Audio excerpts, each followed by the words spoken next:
ابراہیم علیہ السلام کے لیے امامت کا اعلان کیا اللہ نے، لیکن کہا للناس اماما، اے ابراہیم ہم آپ کو انسانوں کا امام بنا رہے ہیں۔ یہاں تک بات ہماری پہنچی تھی اور ہم نے عرض کیا تھا کہ سرکار ختم مرتبہ انسانوں کے امام نہیں ہے، رحمت للعالمین، عالمین کے لیے رحمت اور امام بنا کر بھیجے گئے۔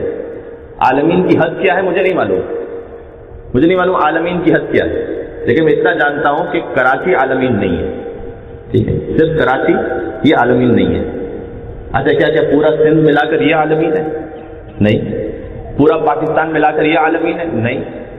اچھا پورا ایشیا ملا کر یہ عالمین ہے؟ نہیں۔ ساری دنیا ملا لو یہ عالمین ہے؟ نہیں۔ آسمان ملا لیجئے، زمین و آسمان عالمین ہے؟ نہیں۔ عالمین کی سرحد، اس کی حد کیا ہے، اسے تو سوائے اللہ کے اور کوئی نہیں جانتا۔ اور حضور وما ارسلناک الا رحمۃ للعالمین، مجھے نہیں پتا عالمین کی حد کیا ہے، لیکن مجھے اتنا سمجھ میں آ گیا اللہ نے جب اپنی ربوبیت کا اعلان فرمایا تو کہا الحمدللہ رب العالمین، جہاں جہاں خدا کی خدائی جائے گی محمد مصطفیٰ کی رحمت جائے گی۔